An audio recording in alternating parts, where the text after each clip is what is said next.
Alright folks, how are you doing?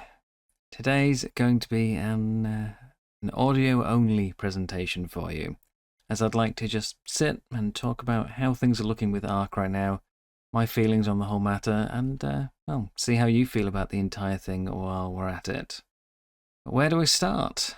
I'm not always known amongst my friends for being, the crazy positive person overall, but I do genuinely love ARK. It's why I started making content on it. I've always preferred to keep the channel sort of away from the negatives where I can, as there's honestly just enough doom and gloom around as it is. But this past few days, weeks maybe, it's really dragged my enthusiasm down. Tuesday, I was in a mix of excitement with new map and creature coming, and stress, honestly, because, well, making content can be stressful at times, especially in that massive new release rush. The 3 a.m. release isn't exactly great for me. It essentially means staying up late to start the download, go to sleep, and I hope I'm not too far behind by morning that I get lost in the algorithm somewhere. But when I did finally get around to taking a look at the update on Wednesday, that hurried rush of excitement, all of it was just kind of replaced by apathy or disappointment. The map itself, I'd say I'm about 75% happy on. It is overall a huge glow up from ASE's extremely outdated version. There's no more blank, featureless beaches, and honestly, unlike most I've spoken to, I actually really do like the new volcanic islands.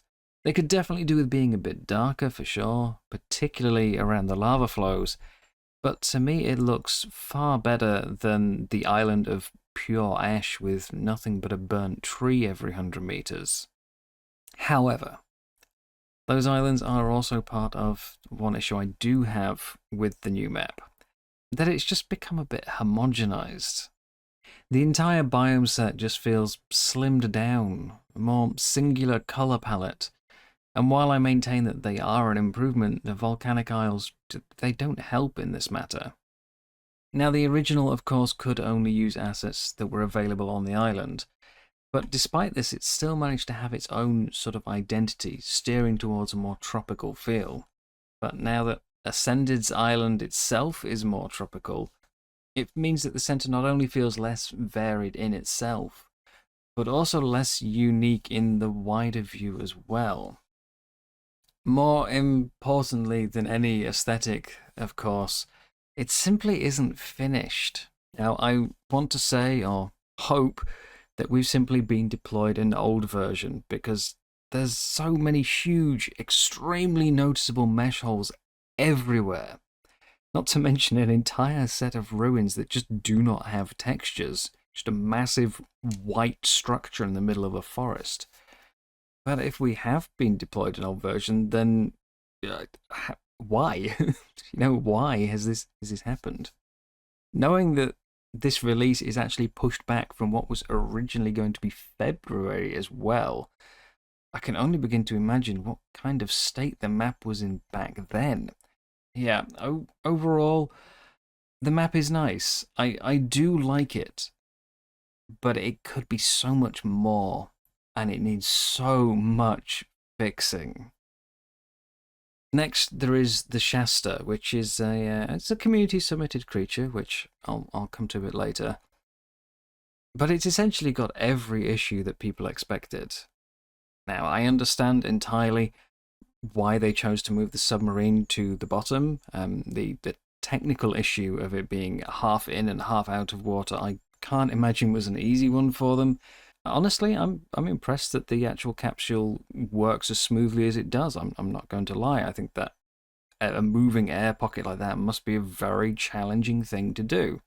But the second that belly saddle picture was revealed, I think every single person I knew said, "But what happens when it hits the seabed?" And yeah, we all kind of saw it coming. It does exactly as we all expected.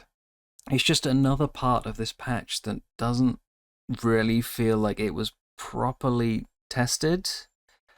I don't know.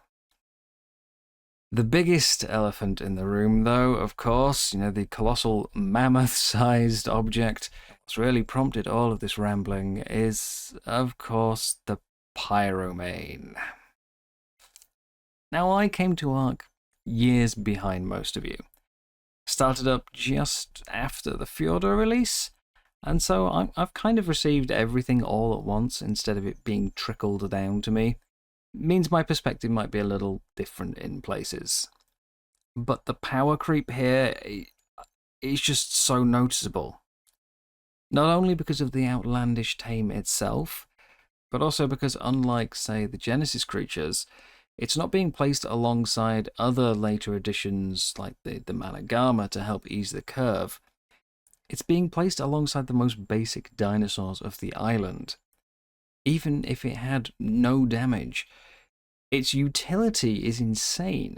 And in a game that already has so many creatures that feel just obsolete, we don't need to be slapping that many functions onto one tame. It's a frustrating trend. I mean, how many of the latest creature releases now come with a damned instruction manual stuck to the side of the screen? They're getting that excessive. Of course, we do at least partially know why this is the case, why it's so excessive. Because it's a paid creature. For any single creature to be worth the price it's got, it needs to feel like it's a tame that you will always want.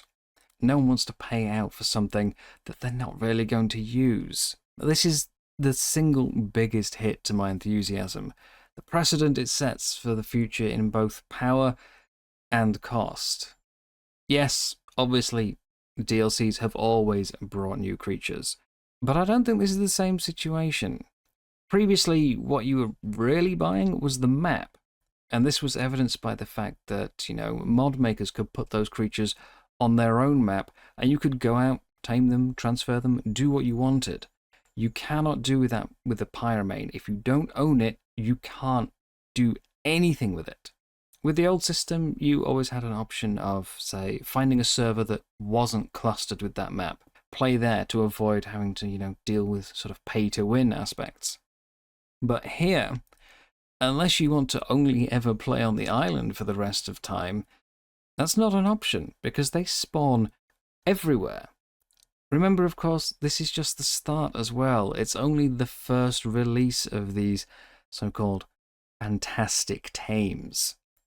And I think it's clear they knew this was going to be a controversial release as well, because if not for the leak that occurred the day before, the first anyone would have even known it existed was a single line of patch note that just said, Pyromane released. Which, even by Wildcard's frankly awkward marketing techniques, is pretty extreme. And we haven't even touched on the pricing of it as well, which typically the industry attitude is that DLCs are pricier because less people buy them. Therefore, they need to make up the difference somehow. Development still takes the same amount of work, but less are buying it, therefore, price increase. Fair enough, I get it. But this is one creature for, what, half the cost of what would normally be a new map, and, like, say, 6 or more creatures that populate it? Of course less people are going to buy it, which means they add more power creep to make it more appealing, and round we go. Now, on a semi-related note, I mentioned earlier that this sort of hit to my excitement started a few weeks ago. And while I know many of you are huge fans of this move, I have to unfortunately say that it's mostly because of the introduction of modded creatures to the base game. The major critical advantage of mods is that if you don't want them, you simply don't use them. I don't mean, don't tame the creature.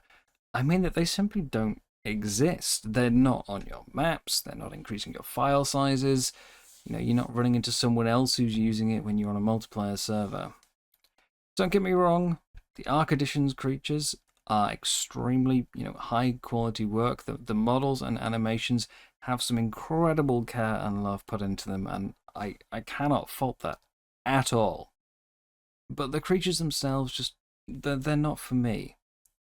I mentioned that I think there's a whole host of existing creatures in the game that have fallen by the wayside and sort of have no purpose anymore. And while, yes, I have covered a few mod creatures on the channel myself, I do find that most mods just further exacerbate this issue. Stronger and stronger tames with sometimes what I would consider game-breaking function. And so because of that, I would always prefer the mods to stay optional. But even though I think some of the additions creatures are on the stronger side, this is still a drop in the ocean compared to the Pyromane. I mean, jeez. It's a worrying direction for the future, in all honesty. I've spoken to a few other people I know, players and creators, since the release on Wednesday morning, and I know I'm not alone in these feelings either. Several are just losing interest in playing the game, in making content. I almost feel cursed, to be honest. I swear, anytime I really get into a new game, the development seems to just take a nosedive, and I just wish I could go back to the way it was when I found it. Now, don't get me wrong, through all this, I will absolutely still keep making ARK content, as long as you guys keep watching it. There's no worry there. You'll still be able to get your overcomplicated and overly detailed guides from me when you want them. But at least in the immediate future, I would say it's probably going to be a bit less frequent while I just wait for this mood to sort of go away. Honestly, shooting myself in the creator foot a little here, I do think the blame isn't entirely on the studio for all of this. As a community, there's just been this constant demand since ASA's release for new content now, and it's not helping. Everyone wants it to catch up to Survival Evolved. You know, that there's every day there's a new thread of, is it worth buying yet? You know, and often the consensus is no, because it's only got 1, 2, 3 maps, whatever. Believe me, I would love to have all of it there, even just so that I have more options for content. But proper development takes time, and piling on pressure is not going to make it better, just more rushed. An extra 2 weeks on the center could have made the world of difference. But I can only imagine the field day the community would have had if they'd announced at the end, oh, we're delaying it again. And on similar note, I think the Shasta, it was an awesome idea that was submitted, but if it had development issues, it probably should have just been changed and turned into a different design entirely. But again, could you imagine the community outcry if they did that? You know, the thing I voted for is not what I'm getting. Even the Pyromane falls under this umbrella to an extent. Now, I'm not condemning premium mods here, as the developers do absolutely deserve things for their time, but those mods have shown that people are willing to pay for individual creatures, and that, combined with the creature votes, that what the community seems to really, really love is one-stop shop creatures with ability lists as long as your arm. And I don't think that's good for the future. Now, obviously, Wildcard do need to monetize to continue development, and I do not begrudge them that in the slightest. But I think they had the right idea with Bob's Tall Tales. A predominantly cosmetic mod with a few decor items, nothing that really gave you a massive advantage. The Oasisaur, yes, it's a paid creature that people who don't buy the pack can't access. But that's what we need more of going forwards. Those structure sets, decor items and stuff. I admit, okay, one of the things we know is coming is a collaboration with Power Rangers, and I'm not overly fond of that, you know. Kind of kills my immersion a little bit to see those things running around amongst regular dinosaurs, but it is still a better direction than the Pyromane. Ultimately, obviously, yes, I am just frustrated that something I loved enough to try and actually turn into, you know, an active career, is heading down a path that I'm worried neither I or Padme can follow this time. It just sucks, and I'm venting. I typically don't like to get involved in the negativity around these things. I facepalmed a little at the doom and gloom when the centre's delay was announced, because I would always rather a delay than something unfinished. But this whole thing has just been a huge hit to my enthusiasm, and I want to say something about it. I think that'll about do it for now, though. Let me know what you guys think. Is the game doomed, or are you excited? Am I an idiot or a genius? Who knows? Either way, I think we'll wrap this up with a little bow for now. Put it away. Get back to doing the numbers that you know you're all here for. And yeah, thank you very much for listening. I'll see you in the next one. Bye bye.